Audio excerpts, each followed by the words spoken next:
दोस्तों कैसे हैं आप लोग। दोस्तों हम अगर किसी को देखते हैं तो उसके हुलिये से थोड़ा बहुत हमें पता चल जाता है कि वह आदमी पढ़ा लिखा है या पढ़ा लिखा नहीं है।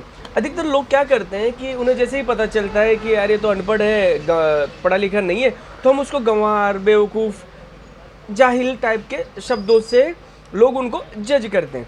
और जो कोई इंग्लिश विंग्लिश बोल रहा है या कोई जो पढ़ा लिखा है, तो आप उनको सोचते हो कि यार ये तो बहुत ज़्यादा पढ़ा लिखा है, ये तो बहुत ज़्यादा इंटेलिजेंट होगा। मगर ये हमेशा से सही नहीं है। क्या होता है कि जैसे ही आपको ये पता चलता है कि यार ये तो पढ़ा लिखा नहीं है, तो ये तो बेवकूफ़ ही होगा। मैं आपको एक बात बताता हूँ कि इंटेलिजेंसी पढ़ाई की मोहताज नहीं होती। इंटेलिजेंसी जो होती है वह आदमी के जन्म के साथ जुड़ी हुई होती है। कई बार आपने देखा होगा जो पढ़े लिखे नहीं होते वो बहुत ज़्यादा इंटेलिजेंट होते हैं, और कई बार आपने ये भी देखा होगा कि आदमी बहुत ज़्यादा पढ़ा लिखा होता है मगर वह प्रैक्टिकल नहीं होता, इंटेलिजेंट नहीं होता, बेवकूफ़ जैसा होता है, वो डम्ब होता है। मगर कई बार आपने ये भी देखा होगा कि कोई बिल्कुल पढ़ा लिखा नहीं है मगर फिर भी वो इतना तेज़ होता है, उसका दिमाग इतना शार्प होता है। तो इसलिए इंटेलिजेंसी पढ़ाई लिखाई की मोहताज नहीं है, और पढ़ाई लिखाई करने से आपको ज्ञान आता है, आपको चीज़ों के बारे में नॉलेज आती है। इंटेलिजेंसी पैदा नहीं होती। जैसे कहते हैं ना कि अगर आपके पास पैसा आ जाता है, लोग बाग कहते हैं कि अगर आपके पास पैसा आ जाता है तो उससे ज़रूरी नहीं कि आपका स्टैंडर्ड बढ़ जाए। तो ये मैं आज इंटेलिजेंसी के बारे में बताऊंगा आपको। तो आपका ये ज़रूरी नहीं है कि जो पढ़ा लिखा है वो इंटेलिजेंट है, वो डम भी हो सकता है, और जो गंवार है वह बेवकूफ़ है, ये भी नहीं हो सकता। तो दोस्तों आज एक जो बेचारा पढ़ा लिखा नहीं है उसको तो आप गंवार बोलते हो, मगर कई ऐसे भी है जो पढ़े लिखे गंवार भी होते हैं। बिल्कुल, मतलब पढ़े लिखे गंवार जो वो होते हैं जो पढ़ तो लिख लेते हैं मगर वो अपने आप को मॉडर्न बताने के चक्कर में कई ऐसी चीज़ें बोलते हैं जो है ही नहीं। मगर वो बोलते समय अपने आप को इतना प्राउड होते हैं कि हाँ भाई हम तो कुछ बहुत ही बड़ी चीज़ कर रहे हैं।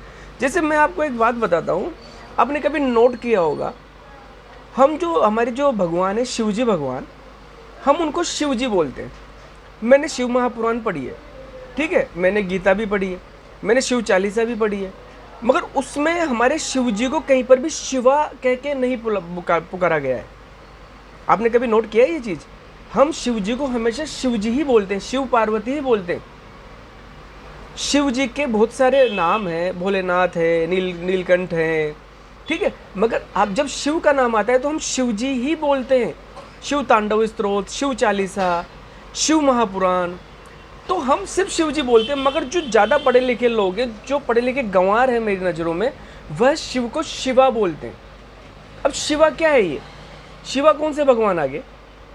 और वो ये बोल के जब आप उनको देखोगे जो ये अंग्रेजी में बोलते हैं या अंग्रेजी भाषा का जब वो प्रयोग करते हैं तो वो बहुत ज़्यादा प्राउडली बोलते हैं the Lord of the Shiva. अब शिवा कौन है? अरे लॉर्ड ऑफ द शिव भी तो बोल सकते हो। ये पढ़े लिखे गंवार है। अब इनकी एक और मैं आपको बात बताता हूँ, आप मुझे कहीं पर भी बताइए कि भगवान शिव का नाम हर कहीं पर शिव है, शिवा नहीं है। तो आप अपनी तरफ से क्यों जोड़ते हो? वाह, आगे आ कहाँ से आ गया? ऐसे ही जैसे अवतार होता है, अवतार की अगर आप डेफिनेशन देखोगे तो अवतार का मतलब होता है स्वरूप, किसी चीज़ का रूप। जैसे हमारे शिवलिंग है, शिवलिंग हमारे शंकर भगवान का एक रूप है कि जहाँ पर अगर आपको शंकर भगवान की मूर्ति या कोई फ़ोटो, कोई पिक्चर अवेलेबल नहीं है तो वहाँ पर आप अपनी श्रद्धा से छोटा सा शिवलिंग, भले आप मिट्टी का बनाओ, आटे का बनाओ, आपको जो मिल जाए उसका शिवलिंग बनाओ और आप उसकी श्रद्धा से पूजा कर सकते हो। तो वह एक रूप है, ठीक है। ये शिवलिंग के बारे में भी लोगों को बहुत सारी मिथ्या धारणा है कि शिवलिंग किसे कहते हैं, कोई क्या कहता है, कोई कहता है। इसके बारे में अपन एक वीडियो बनाएंगे। मगर जैसे शिवलिंग शंकर भगवान का एक रूप है, ऐसे ही अवतार, अवतार भी एक अवतार है। अब इंग्लिश में उन्होंने एक मूवी बनाई अवतार, तो उन्होंने एविटार कर दिया। अब एविटार का मतलब आप गूगल पे सर्च करो क्या है, अवतार का मतलब भी आपको सर्च समझ में आएगा। अवतार जो मूवी भी है उसके अंदर उस जो नॉर्मल बंदा होता है, जो मानव होता है, उसका अवतार होता है वो, मगर उन्होंने एविटार कर दिया। ऐसे ही कुछ पढ़े लिखे विद्वान लोग बोलते हैं कर्म को कर्मा। अब मतलब आप गंवार हो, आप इतना कुछ पढ़ लिया आप लोगों ने। देखो, पढ़ाई लिखाई से ज़्यादा आपको नॉलेज होनी चाहिए। बड़े बड़े जो पढ़े लिखे लोग हैं, जो बड़े बड़े जो विद्वान हैं, उन लोगों ने कहा है कि आप एक बुक पढ़ो, जितना ज्ञान आपको उस बुक से मिलेगा उससे ज़्यादा ज्ञान अगर आप 1 किलोमीटर तक पैदल चलोगे तो आपको ज्ञान मिल जाए। क्यों? क्योंकि प्रैक्टिकल ज्ञान ही आपके काम आता है।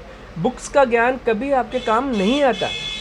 वह आपकी नॉलेज बढ़ा सकता है मगर काम तो आपको प्रैक्टिकल ही आएगा। ऐसे ही आजकल लोग कर्म को कर्मा बोलते हैं।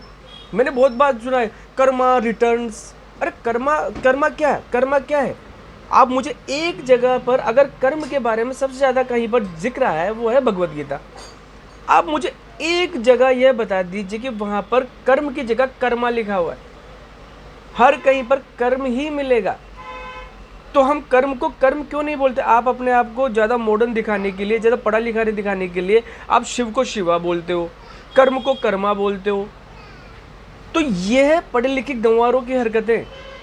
आप अपने जो आपका धर्म है, जो आपके शब्द हैं, उनको चेंज करके आप प्रैक्टिकली विद्वान नहीं हो जाते, बल्कि जो सामने वाला समझता है वो आपके ऊपर हंसता है कि इसको अपने ही धर्म और अपने ही भगवान के बारे में पता नहीं है। और ये बेवकूफ़ वो बोल रहा है जो हम बोलते हैं।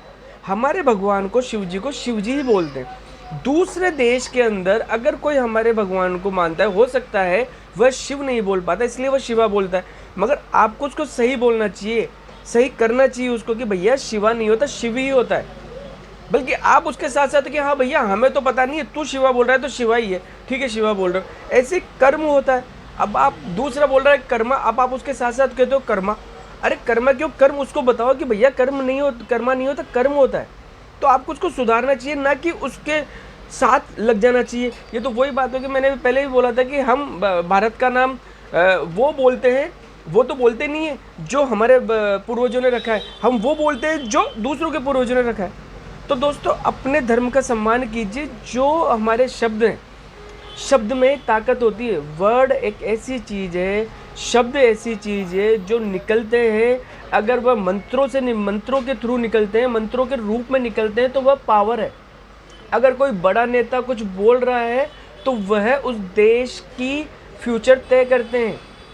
शब्द अगर आपने गलत किया तो शब्दों से आपकी लड़ाई भी हो सकती है, और शब्द से आप बहुत ज़्यादा गर्म माहौल को शांत भी कर सकते हो, और आप बिल्कुल शांत माहौल में आग भी लगा सकते हो।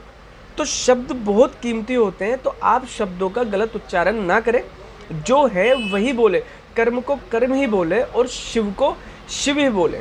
तो दोस्तों जय हिंद, जय भारत।